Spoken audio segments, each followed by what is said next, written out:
Back in the 2018 draft class. The Chiefs went back in the big game for the third year in a row. Is it Super Bowl or bust for KC? And Saquon Barkley is back at Giants practice. Good Tuesday morning. Welcome to First Things First. Joy Taylor alongside LeVar Arrington and Chris Broussard filling in all week. LeVar, are you going to shower Saquon? Your fellow Nittany Lion with praise all week? Of course. I love objectivity is out the window. I'm excited to see him back. We'll talk about that later. Let's start in the NBA. Talking Luka Doncic, because yesterday Luka and the Mavs agreed to a 5-year, $207 million Supermax rookie extension. Monster payday for the 22-year-old and potential future face of the league. Luka said, "Today is a dream come true. The game of basketball has given me so much and has taken me to so many amazing places. I am humbled and excited to remain in Dallas as part of the Mavericks and appreciate the support of my fans." So Chris, will Luka win a title with the Mavs? Absolutely, Joy. Look, I love Luka, and I know everybody's calling him Luka Legend now after Larry Bird. I feel like I'm the first one to say that. I don't know if that's true, but I feel like I was the first one to say he's a new age Larry Bird. Obviously, Bird won championships, so I think he does for a few reasons. One, as great as he is, and he's already a top 5 player in the league. He was first team All-NBA this year. He's a big-time MVP candidate. I think, he could start winning MVPs maybe this season coming up. But as much room as he has for improvement, or as great as he is, he's still got a lot of room for improvement. One is at the free throw line. And he's a 73% shooter for the regular season, which seems okay, but he's 60% in the playoffs, which obviously is bad, especially for a guy handling the ball as much as he does. Now, is that nerves? I don't know, but I think he'll improve in that, because when you look at his jump shot, you look at the form of his shot, it looks like he's smooth and should be a very good shooter. So he'll improve at the foul line and then at the three-point line. I actually think he's a much better three-point shooter than the numbers suggest. He's like 33% from three for his career, although 39% in the playoffs, which is a good sign. But I think he will only improve from the three-point line, which will make him that much more deadly. Obviously, you got an owner in Mark Cuban who will leave no, expense unpaid to try to build a championship team and build the top, state-of-the-art facilities in Dallas. And then thirdly, I think he stays in Dallas, at least for another contract after this. The international guys aren't like the American players, where they grow up playing AAU ball. They grow up getting to know all the best players in the country, playing together at times and dreaming and talking about playing together in the future in the NBA. You look at Dirk Nowitzki, I get it, that was a while ago, but he stayed in Dallas his whole career. Giannis bucked the trend and stayed in Milwaukee for this latest contract extension. I think Luka will do the same. So I don't think he'll just win a championship or championships. I think he will actually win a championship, at least one, in Dallas, LeVar. I find it to be interesting, Mr. Broussard. I based a lot of my discussion points off of things that, I've heard you say. Ball-dominant Luka Doncic. Interesting. You talked about Luka the entire time making your point, Chris Broussard. Think about that. You talked about Luka the entire time. The only other player that you brought up in terms of Luka and this whole situation was Larry Bird or Giannis, right? Different teams, right? Different places. Larry Bird had Kevin McHale and a guy by the name of Robert Parrish, the legendary, Mr. Bird. Okay, well, what does Luka have? What does he have? He has all of those things that you just said. He has game. He's got a smooth game. It's comparable to the legend of Larry Bird, but he don't have the players that Larry Bird had. And to me, and he doesn't have the players that Giannis had as well.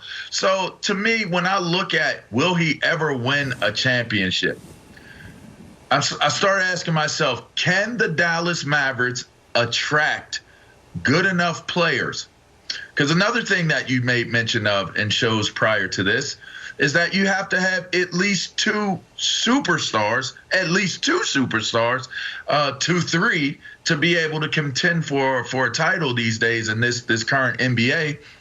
How do they get to Dallas? I talked about there possibly being a chance that, a Dame Lillard ends up in Dallas, or maybe a Ben Simmons ends up in Dallas. But then you start to think about what are the fits when you talk about Luka's game, a dominant game. I just don't see him winning a championship because I don't know that this market sets him up to be a winner in Dallas. Now, maybe he gets a championship maybe somewhere else, but this could, you use guys that won championships where they're at, but what if he turns out to be a LeBron James type of guy that actually needs to go somewhere else and get a little bit more help with someone else? That could possibly be what plays out, Joy. I don't know. I disagree with that. I think Giannis is a good example of how you can actually build, and the market doesn't necessarily matter if you have a well-run organization. Now, the Mavs have had some issues behind the scenes over the years, which they have made a great attempt to correct. They've brought in Jason Kidd and Nico Harrison, which I think was a great aggressive move by Mark Cuban. We all know Mark Cuban is an aggressive guy and is a very involved owner. But in this particular case, while I don't really like meddling owners, I think Mark Cuban is very aware that he needs to hire the right people and delegate, because he is a great business owner, and that's what you have to do to grow business the way that he does. So overall, I think that the Mavs fans and the Mavs organization should be really optimistic about their opportunity to win a championship. A lot's changing in the West as we speak. The dominant teams have injured players, older players moving around their rosters. So I think they're in a great position. I don't think that the market necessarily really matters. Now, obviously, you have to get free agents there, but you also have to be in a position to do that. You can also draft, you can also make trades. So if you're a well-run organization, you can put the pieces together and win a championship. I don't see why they can't. This is Luka's 4th year. Let's keep in mind, for a very long time, there were a lot of questions about Giannis's game, which he just put to rest in this finals. And he just won a championship in, his 8th, 9th year? So there's plenty of time here. Luka is a very young player. I don't think we need to start worrying about if he's going to go somewhere else. He just signed a Supermax extension to stay in Dallas. So the way that I look at this situation is this. They've locked up Luka for the foreseeable future. He is the face of this organization. He is the face they're going to build around. He's becoming a face of the league. He's a superstar. So let's take care of this situation. We've hired a new coach. We've hired a new president of operations in Nico Harrison. So we have all these things set in place. We don't have to worry about these things, at least for right now. These are our pillars. Now let's start, to your point, LeVar, building around him. Let's start making moves to put together a championship roster, because we know what Luka is. And he's a very young player, Chris, to your point. So there's a lot of things he's still going to develop in his game, but we know he's a superstar. Let's take care of him. Let's make sure he's happy, because while most international players aren't very mobile, the world changes very quickly around you. So there was some talk that Luka was unhappy, and there was some rumors about Zion and all of that not too long ago. So they've taken care of that. He's got his money. They're in a great situation moving forward. Now the clock starts on the organization to start putting the pieces around him to build a championship roster.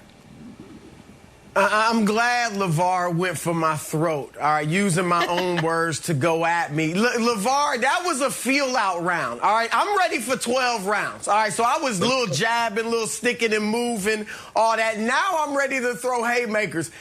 You're right. This is the question, and this is what I'm really intrigued to see this year in Dallas. How does Jason Kidd use Luka? Because he is ball dominant, and like LeBron early in his career, really most of LeBron's career, Luka is the system, right? We've already heard Kristaps Porzingis chirping about, I don't like playing with him and this and that. Well, it's because they have a system built around Luka where he does everything. We saw in the Olympics, that's how he played with Slovenia as well. And your role players are fine with that. Guys who really can't create their own shot, they need somebody to create everything for them offensively. They'll just hit the spot-up jumpers. They'll rebound. They'll defend. Those guys are fine with it. But other stars, other guys that can create their own stuff, they can get frustrated in that type of style.